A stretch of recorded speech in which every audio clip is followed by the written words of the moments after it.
የሪግሬሽን ፋንክሽን ዋና ስራዎች ከሚባሉት መካከል ውስጥ አንዱ ፕሪዲክት ማድረግ መቻል ነው። ፕሪዲክት ማድረግ መቻል ማለት ኤክስ ዋን እንደዚህ ቢሆን ኤክስ ቱ እንደዚህ ቢሆን ኤክስ ትሪ እንደዚህ ቢሆን ዋይ ስንት ነው የሚሆነው ማለት መቻል ማለት ነው። ትልቅ ፓወርፉል የሆነ ቱል ነው። ለብዙ ነገር ይጠቅማል። ፕሬዲክሽን ለፎርካስቲንግ ላይ ይጠቅማል።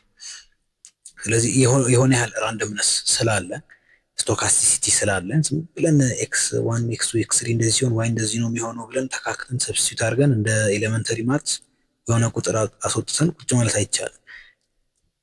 ኢንተርቫል መስራት አለብን ማለት ነው። የሆነ ይሄን ያህል ኮንፊደንት ነኝ ዋይ እንደዚህ ስለመሆኑ ብዬ የሆነ ያህል ኢንተርቫል ከዚህ እስከዚህ ስለመሆኑ ብለን 95% እርግጠኛ ነን እያለን በማስቀመጥ ይኖርብናል። ፕሮፌሽናሊ እንደ ስታቲስቲሻኖች ለመስራት ማለት ነው። ሁለት አይነት መንገዶች አሉ። ኢንዲቪጁዋል ፕሬዲክሽን አለ፣ ኢንተርቫሉ ትልቅ የሆነ ከዛ ሚን ፕሬዲክሽን አለ፣ ኢንተርቫሉ ሬላቲቭሊ ትንሽ የሆነ ማለት ነው። መልቲፕል ሊኒየር ሪግሬሽን እና ሲምፕል ሊኒየር ሪግሬሽን ላይ የፕሬዲክሽን ኦልሞስት ዘሴም ነው። ሀሳቡ አንድ አይነት ነው። ግን ያው መልቲፕል ሊኒየር ሪግሬሽን ላይ ቁጥር አይደለም የምንጠቀመው ቬክተሮች ነው የምንጠቀመው ነው። ስለዚህ አንድ ኤክስ አይሰጣችሁም። ኤክስ ኤፍ ወይም ደግሞ ቴስት የምታደርጉለት የኤክስ ቫሊዩ ምንድነው? እንትን ነው የሆነ ቬክተር ነው። ያው ቨርቲካል ቬክተር ሊሆን ይችላል፣ ሆሪዞንታል ቬክተር ሊሆን ይችላል። ዋቴቨር ብዙ ማተር አያደርግም እሱ።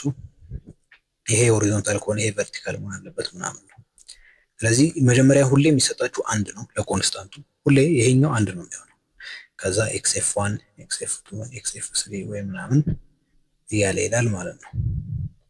ይሄ አክቹአሊ 2 3 4 ያ ነበር መሄድ የነበረበት አይደለ? ምክንያቱም የኛ እንትን ላይ 2 3 እና 4 ነው። 1 ኦልሬዲ ኮንስታንት ነው ብለን ነበር። ስህተት ነው፣ ይታረማል፣ ችግር የለውም። ከተግባባን ዋናው እሱ ነው። ስለዚህ ሁለቱን ስታባዙ ቤታ ደግሞ ሲጀምር ምንድን ነበር? ቬክተር ነበር። ሁለቱም ቬክተሮች ስታባዙ ይሄ 1 ባይ ኬ ነው አይደለ? 1 ባይ ኬ፣ ያኛው ደግሞ ኬ ባይ 1 ነው። ይሄ ኬ ባይ 1 ቬክተር ነው። ስለዚህ 1 ባይ ኬ ቬክተሩን በኬ ባይ 1 ቬክተር ስናባዛው ምን ይሰጠናል? 1 ባይ 1 ቬክተር ወይም ደግሞ የሆነ ቁጥር ማለት ነው። 1 ባይ 1 ቬክተር የሚባል ነገር የለም። 1 ባይ 1 ሜትሪክስ የሚባል ነገር የለም። ቁጥር ማለት ነው ዝም ብሎ። ስለዚህ ዋይ ሀት የሆነ ቁጥር ነው ማለት ነው።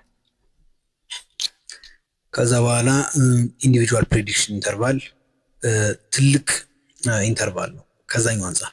ለዛ ነው በምክንያት ለአንድ ቫሊዩ ፕሬዲክት ማድረግ እና ለሚኑ ፕሬዲክት ማድረግ ስለሚለያይ ነው። ለምሳሌ የሆነ ተራ ኖርማል ራንደም ሀገር ጠርሳችሁልኝ አቨሬጅ ቁመታቸው ስንት ነው ገምት ብትሉኝ እና ኢንተርቫል አውጣ ብትሉኝ ቢያንስ ሜትር ከ60 ቢበዛ ሜትር ከ82 ትላችኋለሁ። ግን ደግሞ ዝም ብላችሁ ራንደም ሰው ከዓለም ላይ አምጥታችሁ ሳላየው ማለት ነው ሳላየው ቁመቱ ስንት ሊሆን ይችላል ገምት ብትሉኝ ቢያንስ ሜትር ከ60 ቢበዛ ከ83 አልላችሁ ማለት ነው። ምክንያቱም በጣም ትንሽ ሬንጅ ነው ለኢንዲቪጁዋል። ለሚን ሲሆን ትልቅ ኢንተርቫል ነው። ለኢንዲቪጁዋል ሲሆን ግን 2 ሜትር ከ10 ሊሆን 2 ሜትር ከ70 ሊሆን ይችላል አይደለ? እንደዛ አይነት ሰውዬ ነበር የዓለማችን ረጅም ሰውዬ 2 ከ72 መሰለኝ። የዓለማችን አጭሩ ሰውዬ ሜትር ራሱ ይሞላል እኔ አላውቅም፣ ብቻ በጣም አጭር ነው። ስለዚህ ኢንተርቫል በጣም ሰፊ ይሆናል። የሚን ኢንተርቫል ትንሽ ነው የሚሆነው። ሚን በጣም የመውጣት ፕሮባቢሊቲ ዝቅተኛ ነው። ኢንዲቪጁዋል የፈለገውን ሊሆን ይችላል ኢንዲቪጁዋል ማወቅ አይቻልም። ስለዚህ ስታንዳርድ ኢረሩም የኢንዲቪጁዋል ትንሽ ይተልቃል ማለት ነው።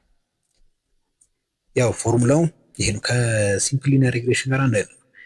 ዋይ ሀት ኤፍ አለን።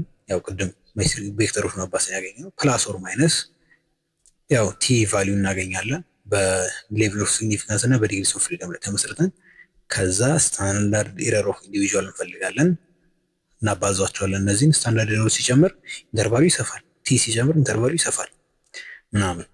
ስታንዳርድ ኤረር የሚገኝበት ፎርሙላ ይሄ ነው። ትልቅ ፎርሙላ ነው፣ ግን አትፍሩት። በቃ አንዴ ከያዛችሁት ነው። ደግሞ ሲጀምር ፈተና ላይ ማትጠቀሙትን ፕሮባብሊ ማን ቁጭ ብሎ ሜትሪክስ ኢንቨርስ ያደርጋል። ግን ለሪሰርች ማለት ስለሚጠቅማችሁ ኤክስ ኤፍ ፕራይም ታይምስ ኤክስ ፕራይም ኤክስ ኢንቨርስ ታይምስ ኤክስ ኤፍ ማለት ነው። በተርታ እነዚህን ታባዛላችሁ፣ ከዛ አንድ ትደምራላችሁ እዚህ ላይ። ያው ይሄ የሆነ ቁጥር ነው የሚሰጣችሁ፣ ሜትሪክስ አይደለም የሚሰጣችሁ። ከዛ በኋላ በሲግማ ስኩዌር ታባዙታላችሁ፣ ከዛ ስኩዌር ውስጥ ትከቱታላችሁ። ቀላል ስራ ማለት ነው። ለዚህ ኤግዛምፕሉን ለማየት ወደ ኤክሴል ፋይላችን ሜትሪክስ ስላለው ሜትሪክስ እዚህ ስላይድ ላይ መልቲፕላይ ማድረግ የጊዜ ብክነት ነው። እሺ ኤክስኤፍ ፕራይም ስንት ነበረ? 1 5 4 7 በኤግዛምፕላችን ላይ ማለት ነው። ስለዚህ ዋይፍ ስንት ነው የሚሆነው? ዋይፍ ምንድን ነው ያደረግኩት? ኤም መልት ማትሪክስ መልቲፕሊኬሽን ማለት ኤም መልት ኤክስኤፍ ታይምስ ቤታ። ኤክስኤፍ ይሄ ነው፣ ቤታ ያ ነው። ዋይፍ 23.8667 ሆነ ማለት ነው።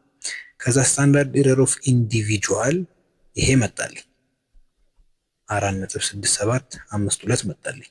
ስታንዳርድ ኤረር ኦፍ ሚን ያው እናንተ ኤግዛምፕል ትሰሩበታላችሁ ወይም በኋላ 4.675 ይሄ ደግሞ ከዚህ እንደሚበልጥ አያችሁታል። 6761 ትንሽ ነው ይበልጠው ግን ይበልጣል። ከዛ በኋላ ይሄንን እንወስደውና ይሄንን እውቀታችንን ይዘን ዋይፍ 23.8667 ነው። ይሄ 4.6752 ነው። ቲ ደግሞ 2.447 ነው። ቅድም አይተነዋል ቴብል ላይ። ከዛ ይሄንን በዚህ አባስተን እዚህ ጋር መደመር መቀነስ ነው። ኢንተርቫል 12.4265 35.3069 ድረስ ይሆናል ማለት ነው። ያው ይሄንን ፎርሙላ የያዙትና ቁጥር እየተካካችሁ መስራት ተለማመዱ። ሜትሪክስ መልቲፕሊኬሽን፣ ሜትሪክስ ኢንቨርዥን ምናምን ኤክሴል ላይ ብትለማመዱበት ለኤክሴል ችሎታችሁን ይጨምረዋል። ግን ጀስት ለፈተና ደግሞ ኤክሴል ይዛችሁ እንኳን ስለማትችሉ እንታደርጉታለ ወረቀት ላይ ምናምን ተለማመዱ። ለዚህ የምትለማመዱበት ደግሞ ሚን ፕሪዲክሽን ኢንተርቫሉን ስሩት ማለት ነው። የሚን ፕሪዲክሽን ደግሞ ሲግማ ሃት ስኩዌር 1 ፕላስ የሚል ነገር የለም። በቃ ልዩነቱ እዚህ ጋር አያችሁታ 1 ፕላስ ይላል። ይሄ 1 ፕላስ ታጠፉታላችሁ። 1 ፕላስ የሚባል የስልክ ብራንድ ደግሞ አለ፣ በጣም ጸዴ ብራንድ ነው። ስለዚህ 1 ፕላስ የሚለውን ታጠፉታላችሁ። ከዛ አለቀ። ስታንዳርድ ኤረሩን ብቻ ነው የምትቀይሩት። የቀረው ነገር ዘሴም ነው ማለት ነው። ስለዚህ እዚህ ላይ ተመስርታችሁ የቅድሙን ኤግዛምፕል አያችሁት። ኤግዛምፕሉን ደረሱት 1 5 4 7 95% ኮንፊደንስ ሌቭል ሚን ኢንተርቫሉን ደግሞ እናንተ ትሰራላችሁ። ይሄ የመጨረሻው ቪዲዮ ነው፣ ግን አንድ ቦነስ ቪዲዮ አለ። ኦልተርኔቲቭ ሜትድ፣ ሁለተኛው ሜትድ ማለት ነው።